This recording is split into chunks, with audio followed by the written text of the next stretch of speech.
그렇다면 마지막 키워드도 한번 만나보겠습니다. 마지막 키워드 바로 유튜브 성정체성입니다. 유튜브 성정체성 관련해서는 유튜브에 대해서 얘기를 해볼 건데요. 자사 혐오 발언 정책으로 인해서요. 성정체성 용어를 조용히 제거해서 논란이 되고 있습니다. 네, 본부장님, 이것이 좀 의미하고 있는 것이 무엇일까요? 이게 사실은 이제 최근에 여러 가지 이제 보수화되는 거 과정과 비슷한데요. 정부가 유튜브가 최근에 자사 혐오 정책에서 성정체성에 관련된 문구를 조용히 삭제했습니다. 조용히 삭제했거든요. 이건 단순한 문구의 변경이 아니라 플랫폼에 이제 관련된 소수자라든가 자유소를 보호한다는 균형에 구조적으로 흔들린다는 어떤 여러 가지 의미가 있습니다. 그래서 요거는 커뮤니티의 후퇴가 아닌가라는 생각이 있고요. 최근에 어쨌든 메타의 팩트 체크를 없앤 것과 약간 비슷한 어떤 그런 것과 비슷한 것 같아요. 그래서 이런 부분이 있는 것 같고요. 혐오 발언으로 강조했던 공격성 이런 것들은 이제 가이드라인에서 사라지면서 트랜스젠더 및 논 바이너리 개인에 대한 어떤 보호 범위가 모호해졌다는 점에서 약간 좀 문제가 있는 게 아닌가라는 생각이 있고, 플랫폼이 차별을 방지하는 의무에서 소극적인 자세로 전환했다는 걸 약간 의미합니다. 그래서 표현의 자유와 이제 온라인 혐오 방지의 충돌 지점에서 이게 어떻게 해야 된다는 측면에서 약간 헷갈릴 수 있다는 측면이 좀 있는 것 같고요. 보수 진영에서는 오래전에 성정체성에 관련된 검열이 의견의 표현의 자유를 침해한다고 주장을 했어요. 그래서 유튜브가 이와 관련해서 법적, 정치적 압박을 받은 바가 있습니다. 일부 주에서. 그래서 이 부분에 대해서 이제 자기네들이 해소한다는 측면에서 없앴다고 했는데, 성소수자를 보호한다는 완화는 사실은 표현의 자유라는 이름의 어쨌든 정치적 전략에서 의한다고 할 수 있는데, 이 부분이 사실은 모호한 측면이 좀 있거든요. 그래서 이 부분을 이렇게 하는 게 맞는 것인가라는 약간 법적 논란이 좀 있습니다. 그래서 이 부분은 다시 한번 생각해 봐야 되는 부분도 좀 있고요. 플랫폼의 중립성과 사실은 알고리즘의 편향성이 논란이 재점화되고 있습니다. 이 부분은 우리가 다시 한번 생각해 봐야 됩니다. 그래서 유튜브는 그동안 우리는 어떤 정치적 입장도 지지하지 않는다는 중립성을 강조해 왔는데, 이 부분이 이번에 좀 무너졌습니다. 이 부분을 좀 약간 다시 한번 생각해 봐야 됩니다. 실질적으로 알고리즘이 추천이 혐오 콘텐츠를 증폭시켰다는 비판을 받아오고 있는데, 이번 용어 삭제는 사실은 중립적이라보다는 회피한다는 측면이 좀 강화됐어요. 그래서 이 부분은 그런 인식을 불러올 수 있기 때문에 좀 너무 약간 성급하지 않았나라는 생각이 좀 들고요.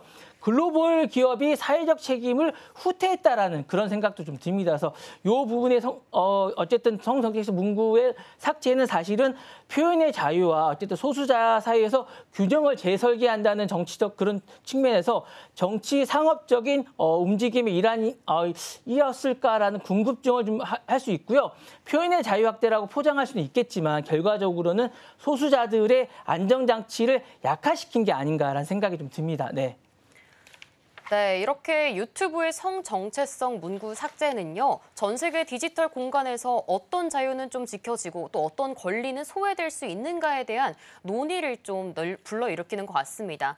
네, 아무래도 유튜브의 이런 태세는요, 좀 짚어보면 좋을 것 같은 게 DEI 등 포기와 맞물려서 트럼프 정부와의 좀 기조를 맞춰간 걸로 좀 해석을 해도 될까요? 맞습니다. DEI라고 이제 여러 가지가 있는데, 이게 이제 소수자들 보호하는 이 정책을 포기한 것과 마찬가지인데, 이게 플랫폼이 더 이상 플랫폼이라든가 어쨌든 사회의 어떤 기업이라든가 이런 것들이 더 이상 중립이 아니라는 거예요. 보수화되고 있다는 거예요. 그러니까 정치 권력에 동조하기 시작했다라는 게 약간 우리가 좀 약간 슬픈 현실이 아닌가라는, 사회가 어쨌든 소수자들인가 이런 약간 약자들을 보호해주지 않는다라는 측면에서 약간 슬픈 현실이라는 생각이 좀 들고요. 정치 권력이 동조화됐다라는 플랫폼이 그동안 이제 우리만의 공간이라는 생각이 들지 않게 됐다는 생각이 좀 들면서 어쨌든 중립적인 공간이 아니면서 정권 성향에 따라서 표현의 이제 검열 대상의 생태계가 될 수 있다는 생각이 들어서 좀 변할 수 있다는 생각을 갖게 됐고요.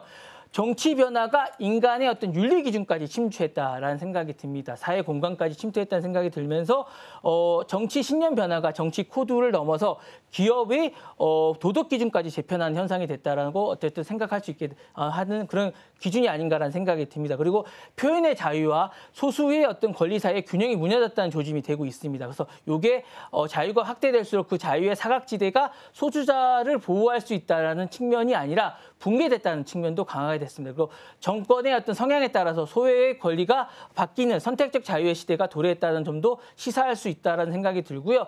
디지털의 공론장이 정치의 정치의 문화의 확장이 되었다는 점도 어쨌든 생각할 수 있다는 생각이 들고 있습니다. 그리고 디지털의 공론장이 정치 문화의 확장이 될 수 있다는 생각도 되었음을 보여주고 있습니다. 그래서 이것은 뭐냐면 DI와 어쨌든 유튜브의 이런 것들은 더 이상 사회의 어떤 정치 플랫폼, 사회 권리가 삼각 구도가 뒤집혀졌다는 걸 의미하는 게 아닌가라는 생각이 듭니다. 네.